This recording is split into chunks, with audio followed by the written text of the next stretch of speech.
साहेब राजीनामा कुणाकडे दिला पाहिजे? साहेब तुम्ही राजीनामा कुणाला साठी दिला पाहिजे? खासदार असाल तर लोकसभेच्या अध्यक्षाकडे दिला पाहिजे, आमदार असाल तर विधानसभेच्या अध्यक्षाकडे दिला पाहिजे. तुम्ही काय पळपुटेपणा करताय, रणछोडदासपणा करताय तुम्ही आमदार खासदारांनो. तुम्ही सभागृहामध्ये भांडलं पाहिजे, तुम्ही सभागृहामध्ये बोललं पाहिजे, तुम्ही सभागृहामध्ये आरक्षणाचे मुद्दे उचलले पाहिजेत. का हो, किती खासदारांनी जे राजीनाम्याची स्टंटबाजी करतात लोकसभेमध्ये प्रधानमंत्री महोदयांसमोर किंवा लोकसभेच्या अध्यक्षासमोर जाहीर सभागृहामध्ये किती खासदारांनी भूमिका घेतली. अहो बोटावर मोजण्या एवढी सुद्धा भाषणं होत नाही त्यांची, यांनी आरक्षणावर तर काय बोलावं. महाराष्ट्राच्या विधिमंडळाच्या सभागृहामध्ये किती आमदारांनी आरक्षणाच्या प्रश्नावर विधानसभेच्या सभागृहामध्ये, म्हणजे पावसाळी अधिवेशन असेल, हिवाळी अधिवेशन असेल, अजून कुठलं अधिवेशन असेल, किती भूमिका मांडल्या. का राजीनाम्याची स्टंटबाजी करताय? का तुमच्या मागे समाजाचा भोंगा लागला म्हणून? सगळं खोट आहे. हे सगळे आमदार खासदार रणछोडदासपणा करतायत, हे लक्षात ठेवा. आणि याच्यावरच आपल्याला चर्चा करायची. मित्रांनो, जय जाऊ. मी आपला मित्र सहकारी संतोष शिंदे. या सामाजिक विचारपीठावर सर्वांचं मनपूर्वक हार्दिक स्वागत. विनंती एवढीच आहे, व्हिडिओ शेवटपर्यंत पहा आणि जास्तीत जास्त सबस्क्राईब करा, शेअर करा आणि बेल आयकॉन दाबायला अजिबात विसरू नका. तुम्ही आम्ही कनेक्ट राहिलं पाहिजे. तुमची डोकी भडकवली जात आहेत, तुमच्या डोक्यात चुकीचं घातलं जात आहे. तुम्ही कसे पेटून उठणार नाही याचा कोणतरी प्रयत्न करतंय. सरकार कुणाचंही असू द्या, वैचारिक वाद असतात, परंतु महाराष्ट्राची काळजी आपण केली पाहिजे. आपली जी महाराष्ट्राची संपत्ती आहे, राष्ट्राची संपत्ती आहे, तिची नासधूस नाही केली पाहिजे. आरक्षणाचे जनक राजश्री छत्रपती शाहूजी महाराज तुमच्या माझ्या गोरगरिबांसाठी, सर्वसामान्यांसाठी, दीनदलितांसाठी आरक्षणाची दारं खुली केली. पहिलं आरक्षण कुणी दिलं असेल?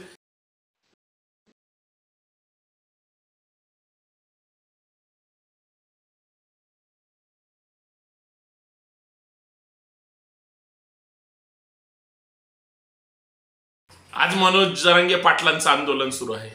लोकशाही पद्धतीने संविधानिक मार्गाने सरकारच्या विरोधात लढतायत. समाजाच्या हितासाठी, तुमच्या मुलाबाळांसाठी, भविष्याचा विचार करून ते आंदोलन बदनाम करू नका. आमदार खासदार यांना भुंगा लागणार आहे. इतर नगरसेवकांना किंवा इतर लोकप्रतिनिधी सुद्धा घाबरून गेलेत. आपल्याला 288 आमदार पाडायचे.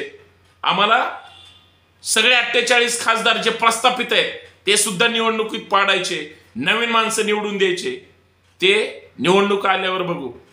आता मात्र सरकारला निर्णय घ्यावा लागेल. काय ते घटनात्मक चौकटीमध्ये राहून काय तुम्हाला करायचंय ते करा.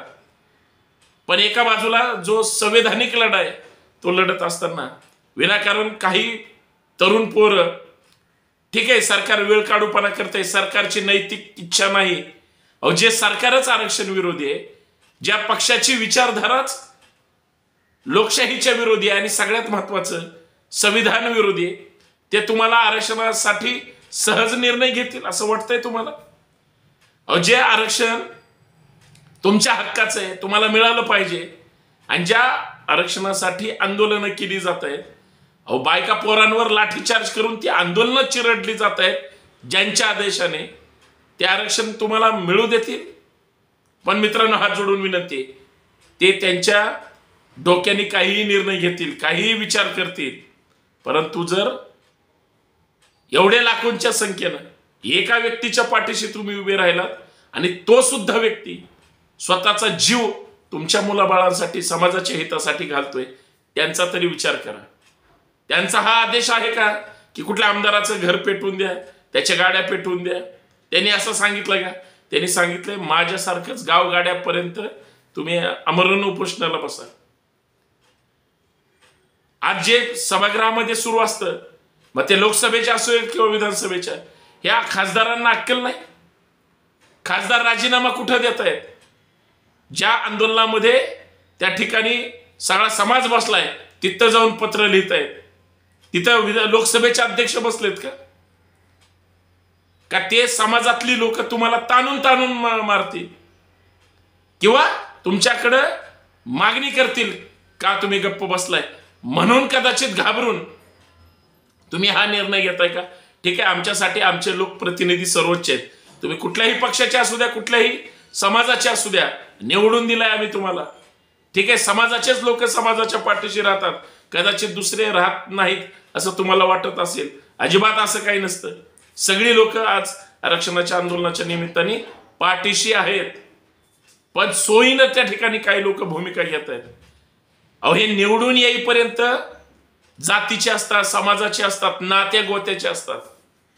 निवडून आल्यानंतर समाज मेला का जिवंत हे बघायला सुद्धा यांच्याकडे वेळ नसतो. आणि सगळ्यात महत्वाचं हे डोक्यात पक्क ठेवा, ते निवडून आल्यानंतर त्या नेत्याचे आणि पक्षाचे चमचे असतात. नेत्यांनी जो आदेश दिला ते जर म्हणले असं करायचं, हे गप बसून तसंच करतात. कारण तिथं त्यांना खुर्चीची उब लागलेली असते, लक्षात घ्या. जेवढे खासदार पत्र लिहित आहे लोकसभे अध्यक्षाकडे जाऊन त्यांची ताकद आहे का त्यांना राजीनामा द्यायची? अरे हा लढाईमधून पळून जाण्याचा प्रकार आहे. रणछोड दास आहेत, लक्षात ठेवा. आमदारांची सुद्धा तीच परिस्थिती आहे. जी लोक आरक्षणाच्या विरोधी भूमिका घेत आहेत, ज्यांना शानोकुळी खाली यायचं नाही किंवा अजून काय असेल, ज्यांना यष्टीत यायचं नाही. आरक्षणाचे आंदोलन तुम्हाला माहिती आहेत महाराष्ट्रामध्ये, मराठा आरक्षण असेल किंवा धनगर आरक्षण असेल, ताकदीनं आंदोलन सुरू आहेत.